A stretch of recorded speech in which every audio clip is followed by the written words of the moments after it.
Bonjour à toutes et tous, chers amis et frères et sœurs de la foi. Mais voilà, comme d'habitude, pour vous apporter quelques nouvelles de ce qui se passe au Vatican et dans le monde entier, dans l'Église universelle. Euh, Désolé les conditions, mais mercredi j'ai été opéré à l'épaule, donc je me retrouve avec un bon petit paquet cadeau. Mais bon, ça va pas m'arrêter de vous apporter des nouvelles pour ce qui s'est passé plus ou moins cette semaine. Alors, commençons avec un qu'on avait presque oublié, le cardinal Burke, qui recommence avec son... Il s'est réveillé après plus qu'un an, parce que depuis qu'il y a Prévost comme pape, on ne l'a plus entendu. Et maintenant, ben, il revient avec son cahier de doléances assez inutile. Car oui, il n'a pas tort de ce qu'il dit, mais c'est quand même du blabla. C'est pas ça qui va faire changer les choses. Alors, euh, il y a une interview du cardinal Burke, datant du 28 juin, après qu'il y a eu le consistoire, euh, et qui a été rendu public il y a plus ou moins une semaine. Et le cardinal Burke a dit: tous les cardinaux sont sûrement très reconnaissants au pape pour nous avoir permis de nous réunir à nouveau, chose qui n'arrivait plus depuis très longtemps, depuis beaucoup des années, dans le pontificat de Pape François. Puis il a dit que les participants du consistoire de juin, aux participants, pardon, il a dit que aux participants du consistoire de juin a été communiqué que la réunion doit se conformer à la synodalité. Donc, juste avant que le consistoire commence, tous les évêques ils ont été informés que ce consistoire devait être basé sur la synodalité. Mais Prévost avait promis que dans ces consistors, ils allaient parler de paix dans le monde, des armes nucléaires, de fraternité entre les peuples. Et donc, qu'est-ce que la synodalité vient faire là-dedans? Le cardinal Burke ne le comprend pas et ça les préoccupe et beaucoup. Alors, il continue. Les résumés rapportent juste ceux sur lesquels chaque cardinal était d'accord. Donc, il se peut qu'un cardinal a soulevé une question sur laquelle les autres cardinaux n'étaient pas d'accord, mais qui pouvait être important. Et donc, ils n'ont pas fait savoir au pape. Ceci ne vient pas reporter au pape. Donc, en fait, si les cardinaux sont d'accord sur ce qu'on doit parler, ok. S'ils sont pas d'accord, le pape ne demande pas le savoir, pas besoin.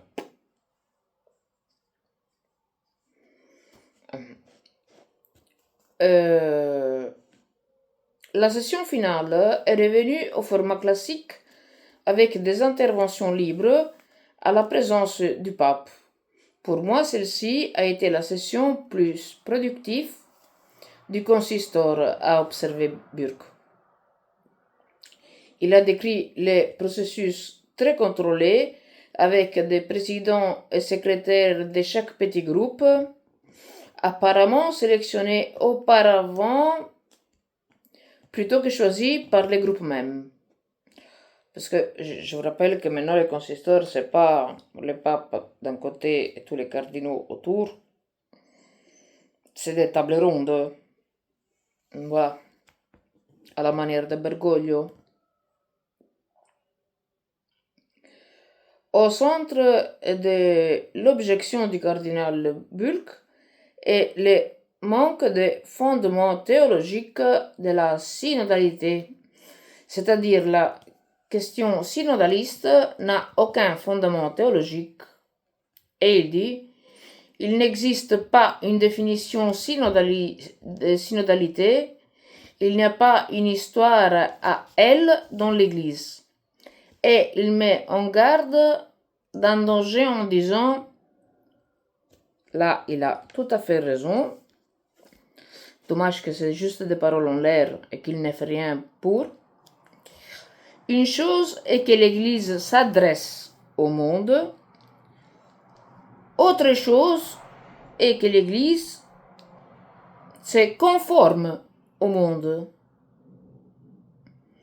et à une façon de penser mondaine.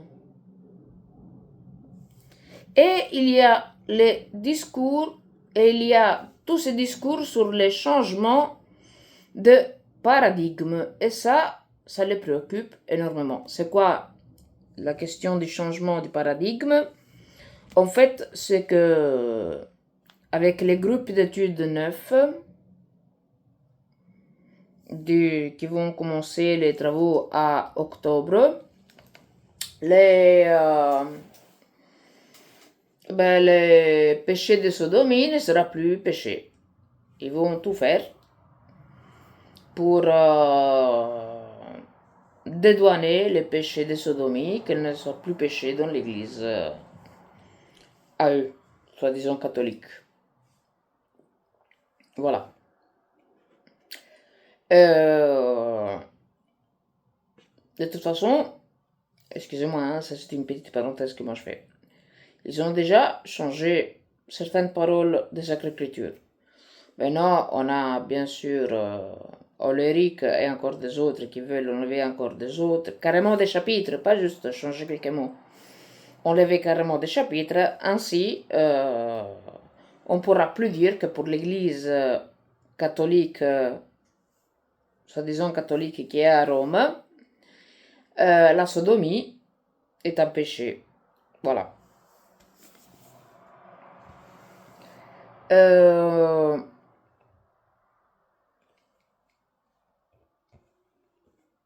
De la conclusion de Burke, le procès synodal doit être arrêté. Je vais voir comment est-ce qu'il va faire. Avec une interview à arrêter le procès synodal quand déjà Prévost, en sortant sur la loge de Saint-Pierre, premier jour de l'élection, il a dit très clairement qu'il allait continuer sur les pas et l'héritage de son bien-aimé Papa Francesco sur la synodalité. Donc, il a dit clairement, oui, il s'habille, il fait semblant de parler chrétien, mais il n'en a rien à cirer, il continue l'agenda que son prédécesseur a mis en route. Donc, une église qui va au-delà des Sacrées Écritures, qui n'a plus rien à voir avec notre Seigneur Jésus-Christ et qui a un nouveau Messie qui s'appelle Papa Francesco. Voilà. Donc ça, c'était Burke. Maintenant, on a la fraternité Saint-Pédis qui font les victimes.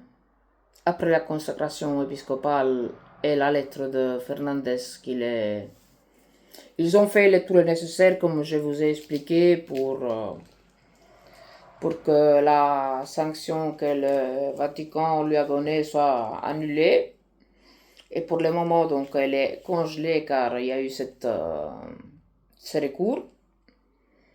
Mais entre-temps, ils font les victimes en s'adressant aux fidèles. Alors, préparez-vous, hein. Je ne m'attendais pas à ce que Père Pagliarani, le prieur de la fraternité Saint-Pédis, parle autant, hein. Ça en a mis du temps pour la traduire. Excusez-moi.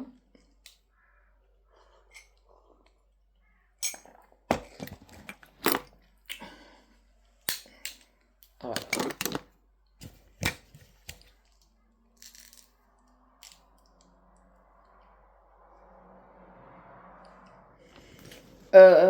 Voilà, donc le père Pagliarani, le prieur de la fraternité sacerdotale Saint-Pédis, a écrit une lettre adressée à tous les fidèles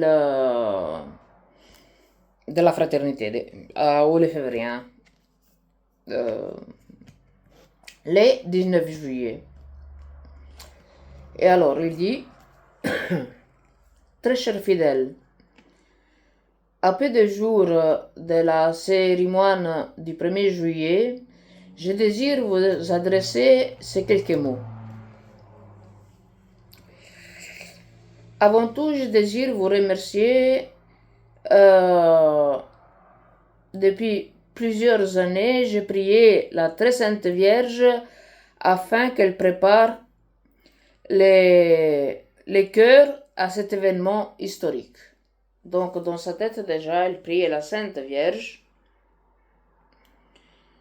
à cette consacration.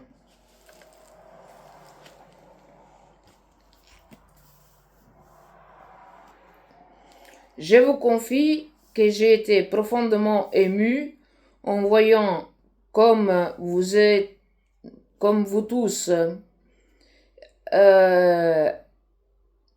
ayez accompagné la consacration épiscopale avec la prière et avec gratitude vers la divine providence. Le 1er juillet, nombreux fidèles venant du monde entier étaient présents à Icône et vous représentez le monde entier. Ça a été une joie immense voir autant nombreux, de vous voir autant nombreux et si fervoreux.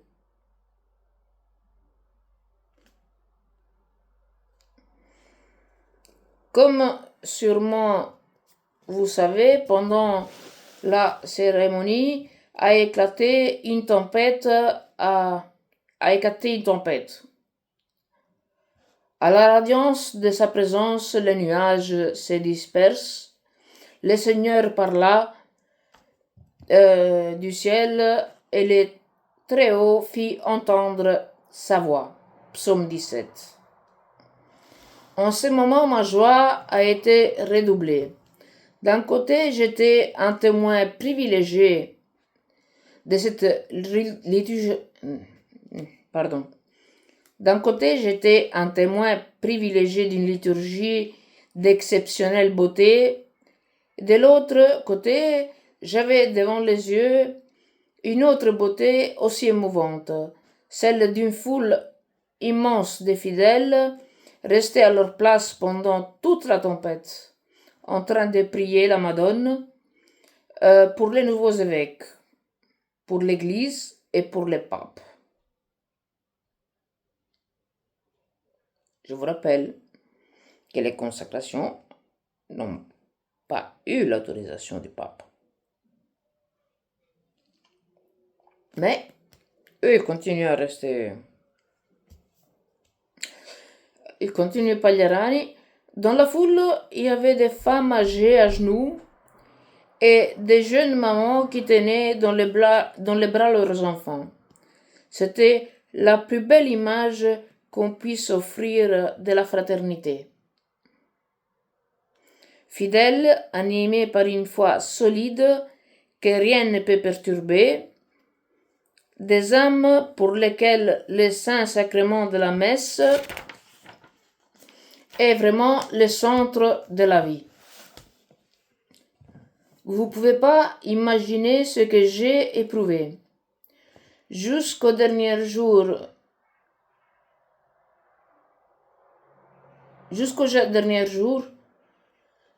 j'ai attendu un geste bienveillant ou de simple compréhension de la part du Vatican, mais les consacrations ont été condamnées et la sévérité des sanctions adoptées n'ont pas de précédent.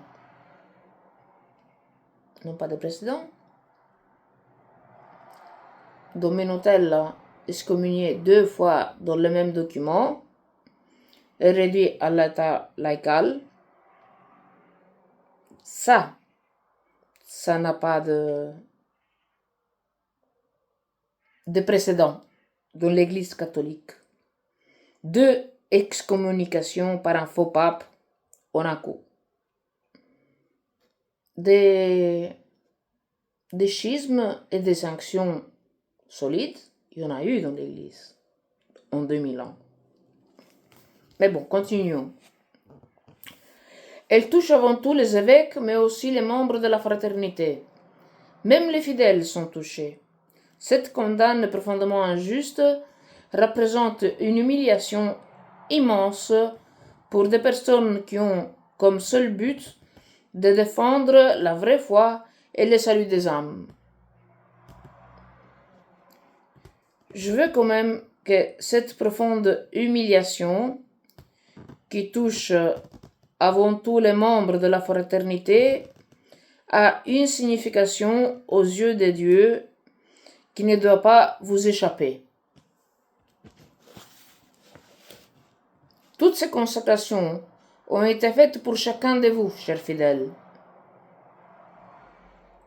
Vos âmes, voici les trésors confiés à la fraternité et ceux pour lesquels nous avons fait les consacrations. Une seule âme possède une valeur infinie. Si pour assurer l'enseignement de la vraie foi et l'administration des vrais sacrements, faut payer les prix d'une telle humiliation, alors ça vaut la peine car une âme n'a pas de prix. La fête du très précieux sang de notre Seigneur, prix de notre salut, nous le rappelle avec force ce 1er juillet. Nous l'a rappelé avec force ce 1er juillet. Parce que justement, ils ont choisi le 1er juillet la fête du très précieux sang de notre Seigneur Jésus-Christ pour consacrer leurs évêques.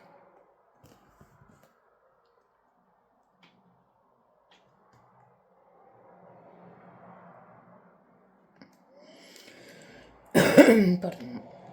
Les sanctions veulent toucher avec dureté aussi vous les fidèles. C'est un fait très douloureux, bien sûr, mais ne soyez pas trop étonnés. En définitive, c'est la tradition même que nous aimons immensement à avoir été excommuniés, en tout ce qu'elle incarne. C'est dans chacun de vous que la foi doit rester intègre et vivante, malgré tous les vents contraires qui essayent de l'éteindre. Si la splendeur extérieure de la profession de la foi vient manquer, la petite bougie qui est en chacun de vous, reçue le jour du propre baptême, doit rester allumée dans nos cœurs et dans notre esprit jusqu'à la fin, jusqu'à notre dernier jour. En définitive, est la seule chose qui compte. Cette petite flamme est le premier don reçu au début de notre vie chrétienne et est l'unique qu'on gardera jusqu'à la fin. Je vous confie tous à la très sainte Vierge Marie, à laquelle la fraternité sacerdotale Saint Pie X est consacrée de façon particulière. qu'elle vous protège toujours dans toutes les tempêtes et difficultés et garde allumée cette petite flamme dans vos âmes quand les vents adverses arrivent. Toutes les grâces nous viennent par ses mains. C'est elle qu'on doit remercier pour la grâce des consécrations épiscopales. On l'a fait car elle, donc la Sainte Vierge, nous l'a demandé. C'est elle qu'on doit remercier. C'est elle qu'on doit prier afin que les nouveaux évêques soient instruments toujours plus dociles à ses aspirations et persévèrent jusqu'à la fin dans cette fidélité. La fraternité sacerdotale Saint-Pédis ne vous abandonnera jamais. Jamais vos âmes perdront leur valeur aux yeux des sacerdotes. Monseigneur Paglia. Donc, alors, il consacre des évêques,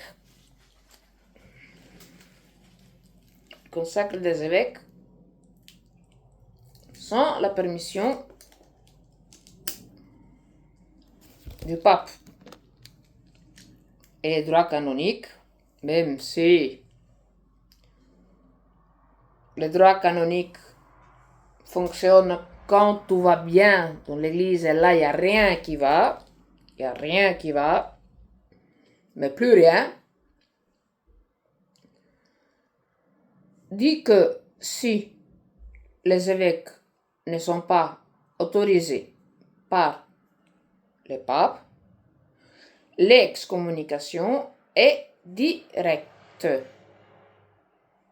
Le droit canonique parle très clair. Ils le savaient depuis le début qu'ils allaient être excommuniés. Maintenant, qu'est-ce qu'ils font?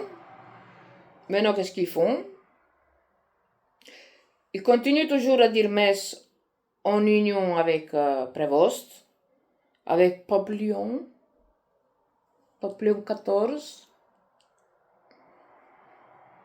Mais ils se mettent déjà comme alternative.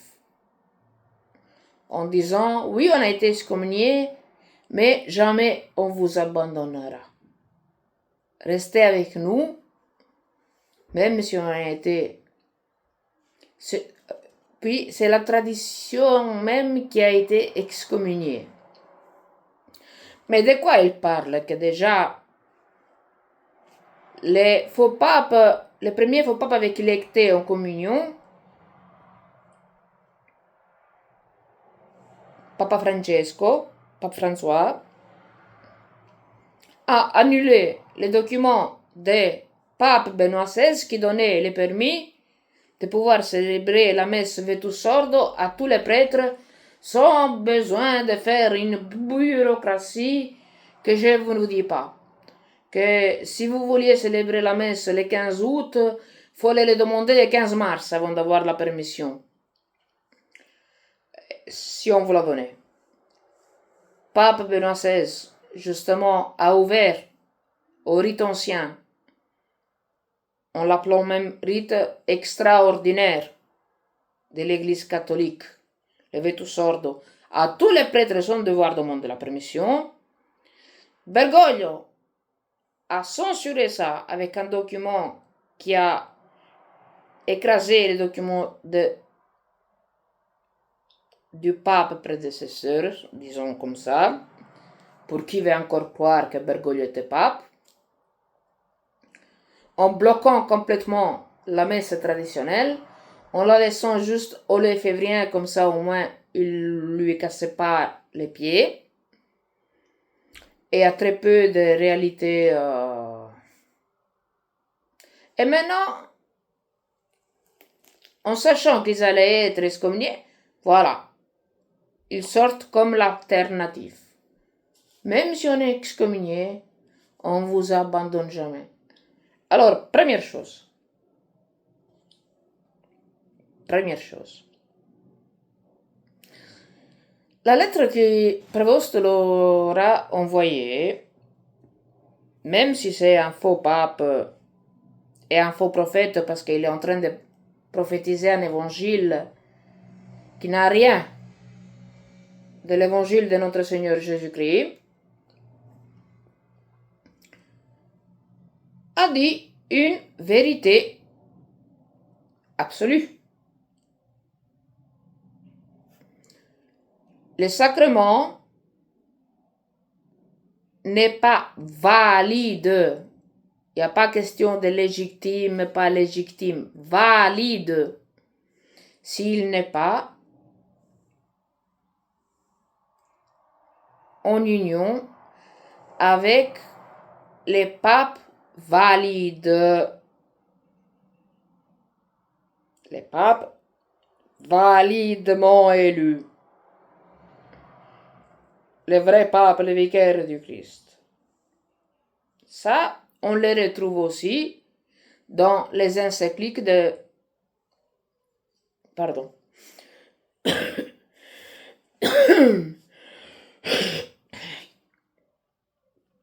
Désolé. Dans les encycliques de Pape Jean-Paul II, Pape Paul VI en a parlé aussi, Benoît XVI l'a répété, il n'y a pas de communion valide si elle n'est pas en union avec les principes visibles de l'Église universelle, le vicaire du Christ, le seul qui fait des ponts entre les hommes et Dieu, et notre Seigneur Jésus-Christ. Et il n'y en a qu'un. Donc, là, il a dit une vérité, les maçons, ils sont obligés de dire la vérité. Ça, c'est un fait, ils ne peuvent pas mentir. Donc, dans la lettre qu'il a envoyée, c'est vrai ce qu'il dit. Pour que la communion soit valide, elle doit être en union avec les papes régnants valides, bien sûr. Parce que si vous êtes en union avec un antipape qui n'est pas même pas vicaire du Christ, bien sûr, il n'y a pas de pont. Elles sont invalides. Mais eux, pendant 13 ans, 12 ans, 13 ans, ils ont été en communion avec deux faux papes. Et, excusez-moi, mais en Italie, même ceux qui ne veulent pas savoir que Bergoglio n'était pas le pape, le savaient aussi. Même ceux qui ne voulaient pas le savoir. Tellement que ça a été... les prêtres qui disent qu'ils ne savent rien, je suis désolé, mais c'est parce qu'ils ont juste la trouille de tout perdre. Voilà. Comme on appelle en italien, c'est le secret de Pulcinella. Que ça devrait être un secret, mais que tout le monde le sait. Voilà. Donc, pendant 13 ans, il reste en communion, unacum, avec des antipapes, des faux papes,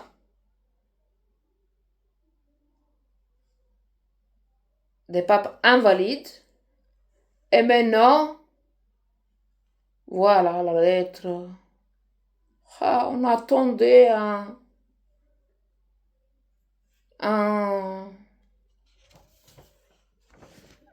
une forme de compréhension, de bienveillance. Tu le savais que ta lettre. C'est pour ça que vous vous êtes retourné à l'instant dès qu'il y a eu les communications directement trouvées, que puis bizarre pour tous les prêtres qui se permettent de dire Bergoglio n'est pas le pape, Prévost n'est pas le pape, quand c'était l'époque de Bergoglio. Bergoglio n'est pas le pape, excommunié.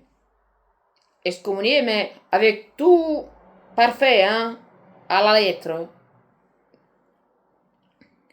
Prévost n'est pas le pape, excommunié, direct. Direct. Mais avec la forme correcte, vraiment pile poil, méticuleuse, fausse bien sûr, mais méticuleuse. Justement, dans le document que Fernandez, préfet de la foi, écrit pour excommunier et rendre schismatique les Lefebvriens, il fait des erreurs. Bizarre. Bizarre que en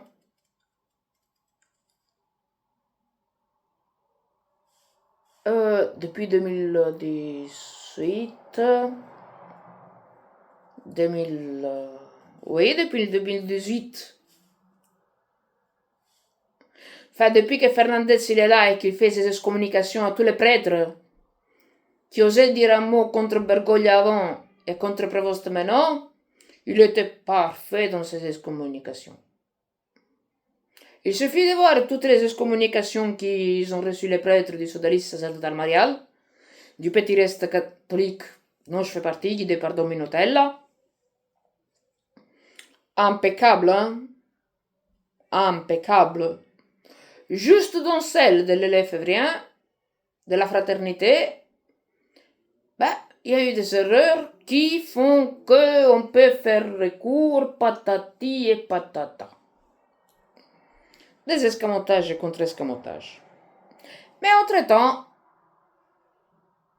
les plus jeunes des évêques qui ont été consacrés, dans sa première homélie, qu'est-ce qu'il a dit? Que les églises, les paroisses de l'église de Rome, par qui ils ont été excommuniés, elles sont vides. Ils peuvent très bien aller chez eux, hein. Donc, là, ils sont en train de jouer parce que eux peuvent se le permettre économiquement, ils sont bien placés, ils sont bien fondés. C'est pas comme nous du petit reste qu'on a deux KGB, enfin deux tonnelles gigantesques et 3 appartements. C'est pas tout à fait la même chose. Donc, eux, ils peuvent se permettre de sortir comme l'église qui se différencie de celle woke de Rome, mais toujours en étant en union avec Prévost. En disant toujours la messe en union avec Prévost. Et si c'est pas avec Prévost, avec qui alors?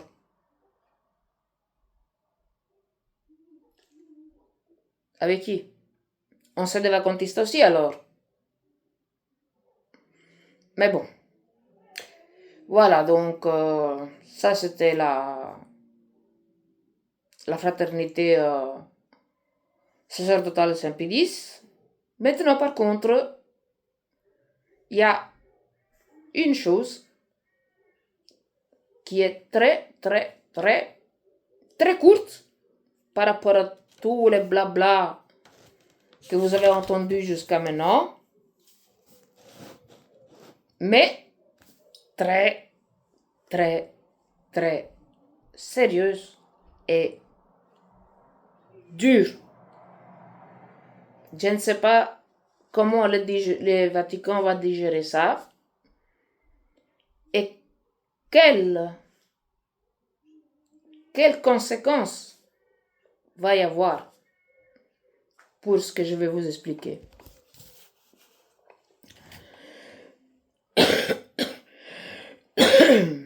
Excusez-moi, j'ai encore un peu la gorge qui gratte depuis l'opération.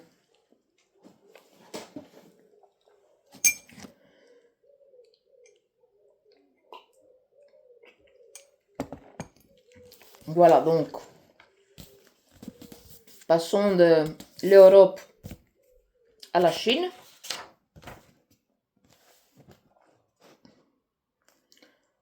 Le cardinal Zen, cardinal de 96 ans,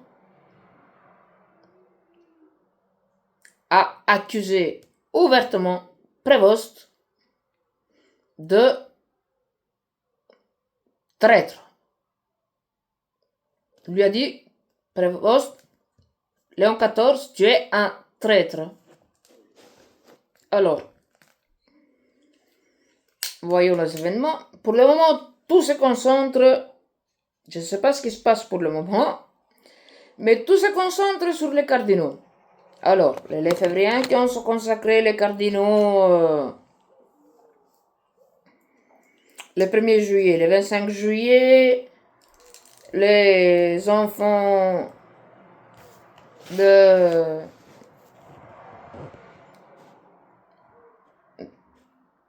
les enfants du Saint Rédempteur ont consacré encore un évêque sans, bien sûr, l'autorisation de Prévost. Et maintenant, il y a 2-3 jours, le gouvernement chinois a consacré un nouveau évêque dans l'église patriote en Mongolie, avec l'approbation de Prévost. Donc, les lefévriens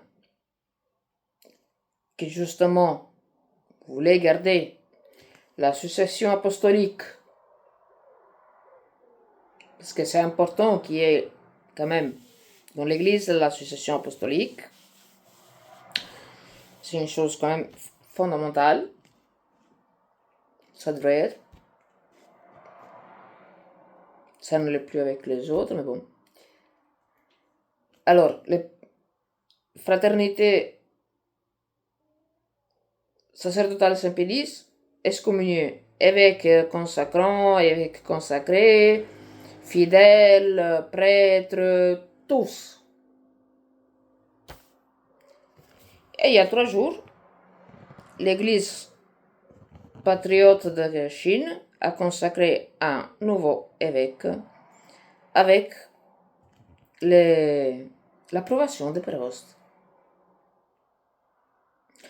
Ce nouveau évêque a été consacré par Monseigneur Meng Qinglu.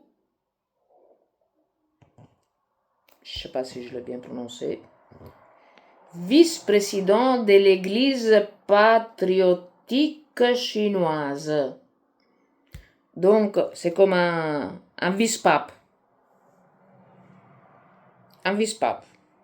Lui, il a juste dire au pape, écoute, je dois consacrer celui-là.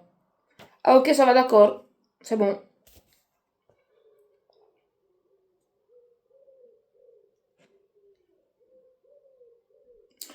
Ce nouveau évêque, justement, il a été présenté à Prévost par le gouvernement chinois.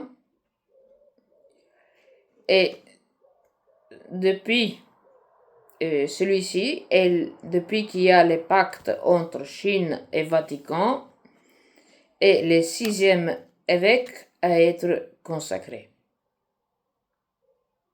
par l'Église patriote chinoise. Le cardinal Zen, qui ne s'est jamais dit appartenant à l'Église clandestine, mais qui a toujours défendu l'Église clandestine et qui a essayé de plusieurs façons de les aider, il est intervenu et il a vraiment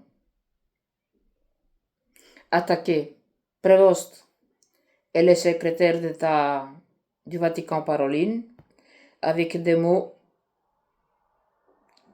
très, très, très durs. Mais très, très, très vrai. Je suis d'accord avec le cardinal Zen, un cardinal de 96 ans, très courageux, très courageux.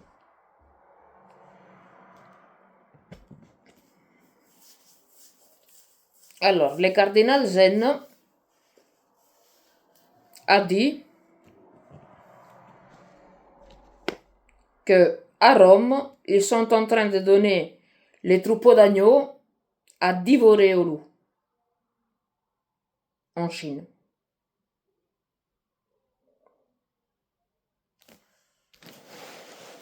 C'est une trahison incroyable. Les conséquences seront tragiques et longues, mais je crois que ce ne sera pas juste pour l'Église de Chine, mais pour l'Église mondiale, car l'Église, elle est compromise dans sa crédibilité. Zen a aussi déclaré que le secrétaire d'État Parolin ne semble pas avoir une si grande estime de la foi catholique. Et il a dit, et je crois qu'il n'a pas de foi. Le cardinal Zen a dit, je crois que le cardinal Parolin n'a pas de foi. Et il a même demandé à Parolin de se licencier, de renoncer au secrétariat à la place de secrétaire du Vatican. Car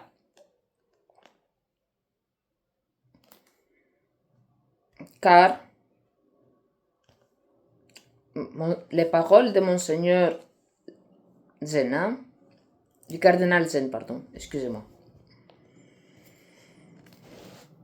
Parolin ne semble pas avoir une grande estime de la foi catholique et je crois qu'il n'a pas de foi.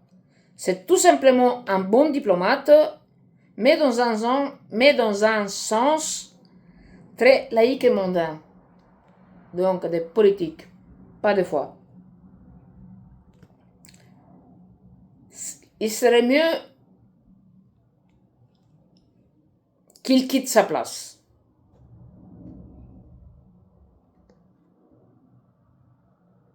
Donc, vous voyez que c'est vraiment très, très, très court l'intervention de Monseigneur, non pas Monseigneur, pardon, du cardinal Zen. Le cardinal Zen avait essayé, avant que, je ne sais pas si c'est, il y a 2 ans, en 2024, de, à plusieurs reprises, avoir une audience avec Bergoglio pour parler justement de la situation. Pardon. Excusez-moi. Pour parler justement de la situation qui vivait l'église clandestine en Chine. Et Bergoglio n'a jamais voulu le voir, n'a jamais voulu lui donner audience. À 94 ans, ce cardinal, il a pris l'avion et il s'est placé sous la pluie, donc de Hong Kong, à 94 ans. Hein, Hong Kong, c'est pas Belgique, Sicile, ou Belgique, Palerme, et Rome, Belgique, Espagne. C'est des heures et des heures de vol pour un homme de 94 ans. Et comme ils n'ont pas voulu le recevoir au Vatican, il est resté à Place Saint-Pierre, sous la pluie, pendant des heures et des heures. Premier jour, Bergoglio ne l'a pas... Todos. Mais le cardinal Zen l'a laissé planter là, sous la pluie, à 94 ans. Au deuxième jour, sûrement quelqu'un du Vatican, de l'intérieur, a été chez le cardinal pour lui dire, écoutez, c'est inutile que vous restez planté ici, à Place Saint-Pierre, en attendant que Papa Francesco vous reçoive, car ça ne va pas se passer. Alors là, il a repris l'avion, il est retourné chez lui. Car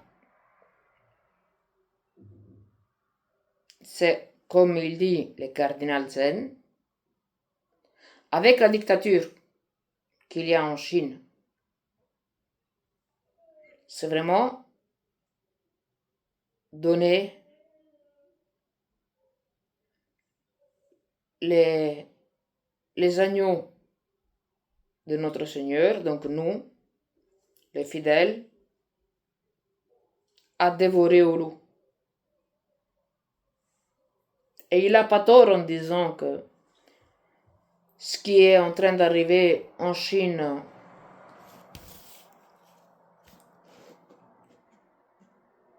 risque de toucher l'Église mondiale.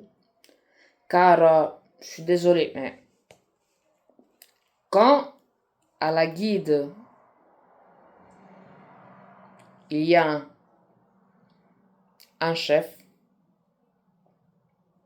tout va bien. Il arrive à gérer les choses bien comme il faut. Mais quand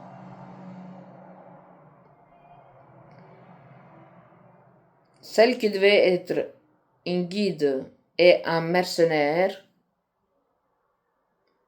qui est là juste pour et qui n'en a rien à cirer du bien des gens qui leur sont confiés,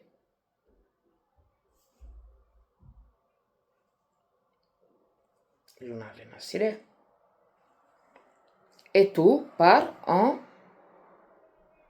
chaos. En, pardonnez-moi le terme, bordel, comme le bordel qui est en train d'y avoir maintenant.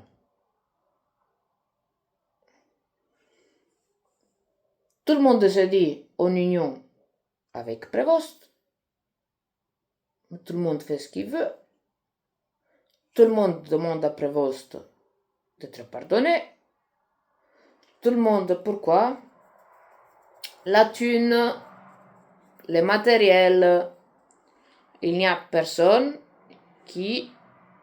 Franchement, il n'y a personne qui en a à faire quelque chose de la vraie foi.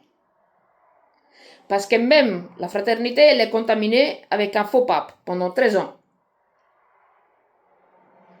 Bourg laissons tomber parce que Bourg, faut pas oublier que le 6 septembre, il y a eu la profanation de la porte sacrée à Rome par le monde LGBTQ+.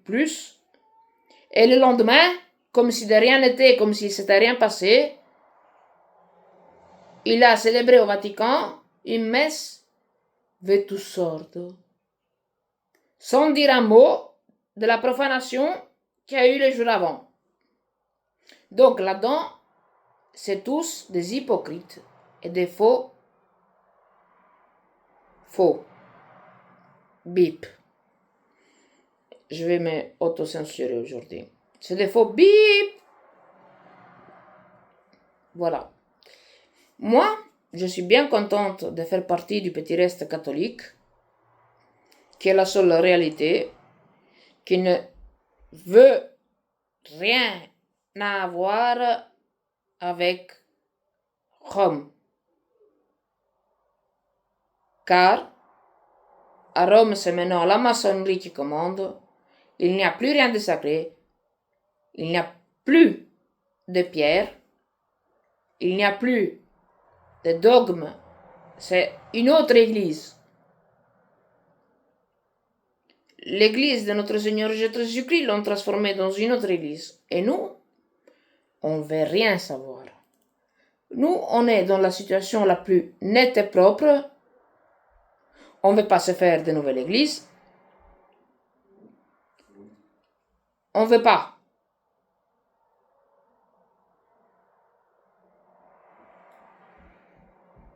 On veut juste garder la foi catholique intègre. Nos prêtres sont là, quitte à y perdre la vie, comme Jésus a dit.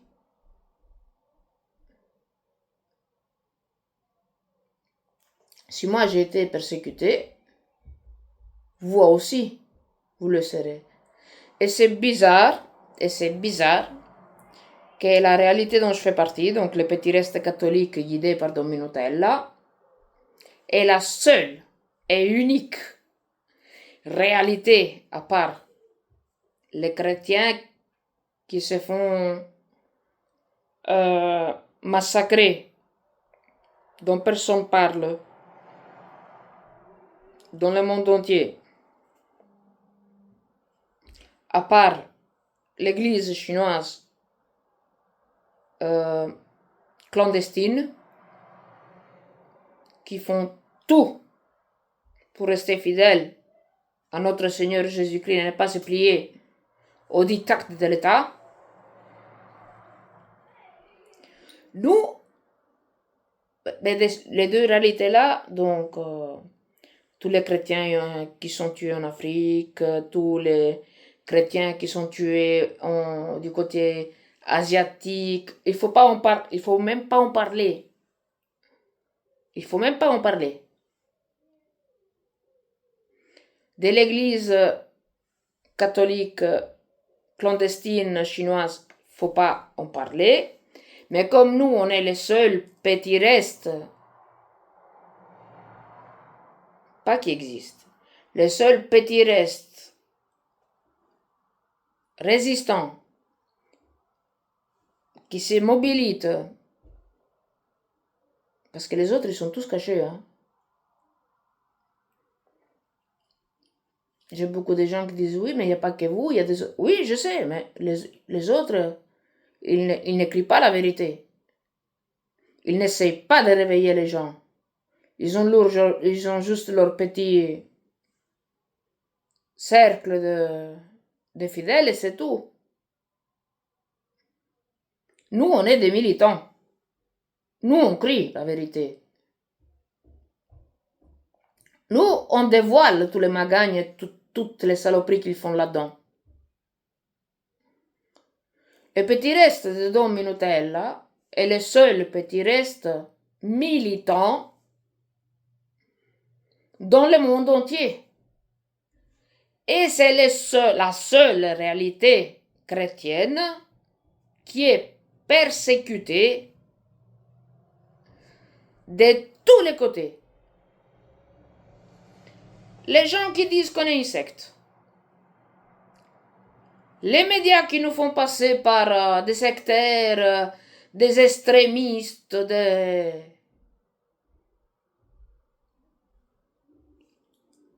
l'Église qui a donné toutes les sanctions possibles et inimaginables aux prêtres qui font partie du sodalisme sacerdotal marial. La famille. Il y a beaucoup de gens qui ont perdu de contact avec la famille juste parce qu'ils font partie du petit reste. Tellement que la diffamation contre Père Alessandro Minutella, notre guide, celui que nous on appelle le lion de Marie, car il crie comme un lion la vérité, et il n'a pas peur. Lui, il le dit, hein, il le sait. Maintenant, la seule chose qu'il peut faire pour m'arrêter, c'est me tuer. Parce que moi, ils m'ont déjà détruit au niveau clérical, en étant 2 fois excommunié, réduit à l'état laïcal, avec la permission qu'ils peuvent se marier. Parce que normalement, quand ils sont réduits à l'état laïcal, ils doivent demander, s'ils veulent se marier, la permission à des supérieurs. Lui-même pas. On lui a donné comme ça, directement, vraiment pour Burke et Bux, les deux compères là, de Bergoglio, l'ont carrément appelé à Rome pour lui dire d'aller se mettre à genoux et demander pardon à Bergoglio et puis d'aller s'enfermer dans un monastère. Comme ça, on n'entendait plus parler de lui.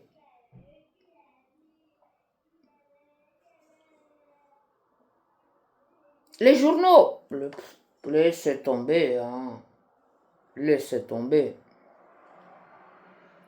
Mais, en fin de compte, on est la seule réalité qui ne s'est pas contaminée avec les faux papes et qui suivent la guide du dernier pape légitime valide,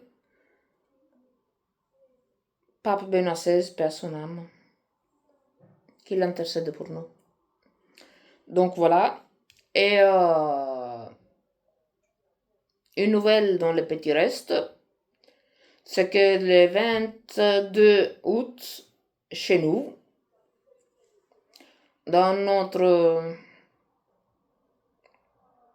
cathédrale faite par une tonnelle gigantesque, il y aura la profession de foi définitive de la Compagnie de Marie, donc des bonnes sœurs qui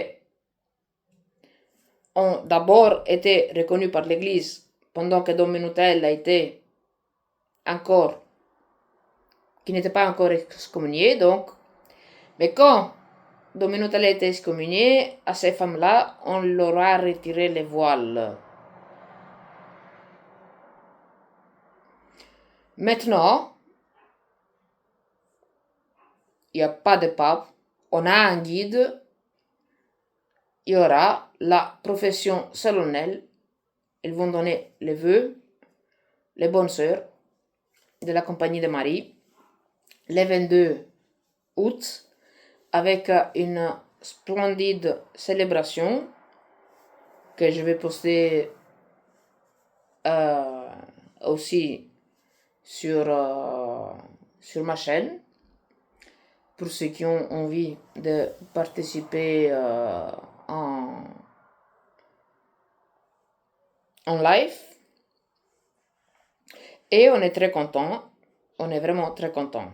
Il y a 13 qui vont faire la profession définitive et 13 nouvelles qui vont commencer à porter le voile après un an de chemin avec les sœurs de la Compagnie de Marie. Pour nous, c'est un moment de joie, de grande joie. Et voilà, donc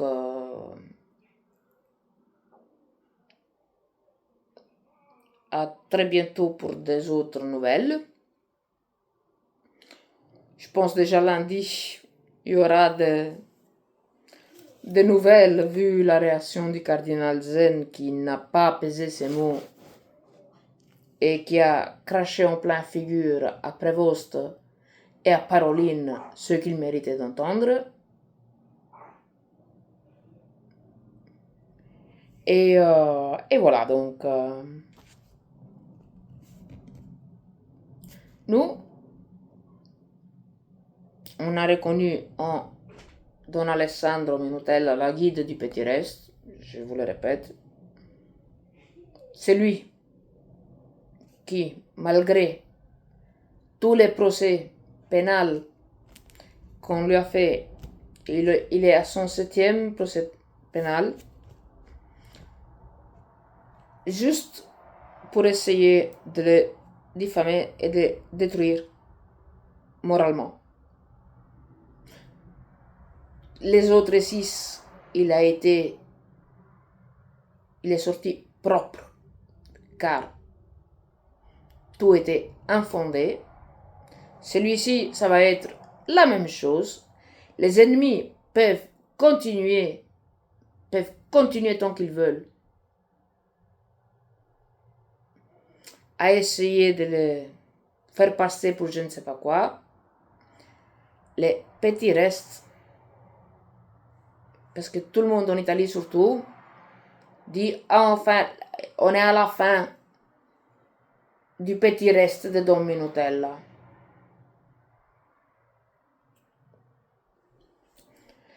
Si par hasard il y a aussi des ennemis à qui cette vidéo va passer sous les yeux, je peux vous assurer que le petit reste guidé par Don Minutella ne va jamais se dissoudre. Au contraire, on est là, on est encore plus motivé qu'avant, on est encore plus fort dans la foi. Et même moi, s'ils veulent me faire taire, j'ai pas peur de perdre ma vie. Un jour, je dois mourir. Donc, voilà. Donc, ça, c'était les nouvelles les plus récentes. Celle du cardinal Zen m'a vraiment touchée, car à 96 ans, il a eu le courage de dire ce que tout le monde pense, mais personne n'ose dire au Vatican.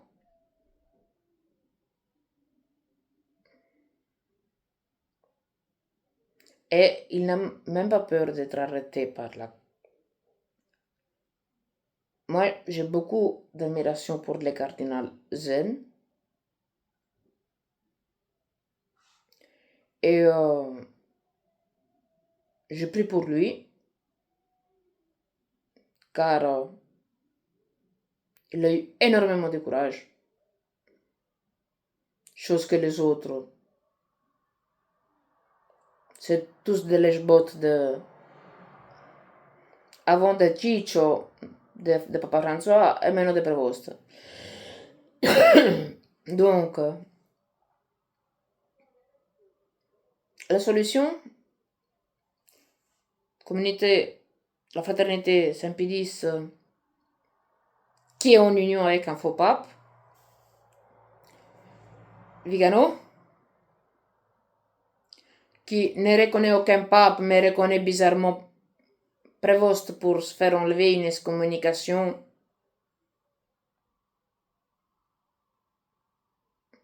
Mais qui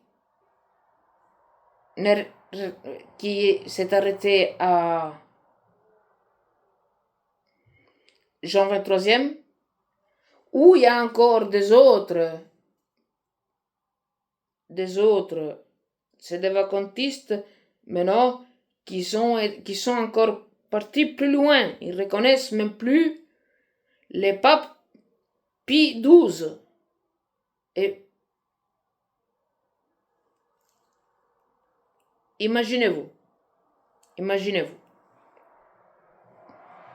Non, Pie X, pardon. Même les papes Pie X, c'était pas un vrai pape. Je vous dis, comme il n'y a pas de Pierre, il n'y a pas de vicaire du Christ, à Rome, il y a un, permettez-moi le terme, un bordel incroyable. Ils essaient de faire comme si tout allait bien, tout va très bien, Madame la Marquise, mais tout est en train de leur échapper des mains. Ils comprennent plus rien. Juste, je comprends pas comment est-ce que les gens ils ne comprennent pas ça.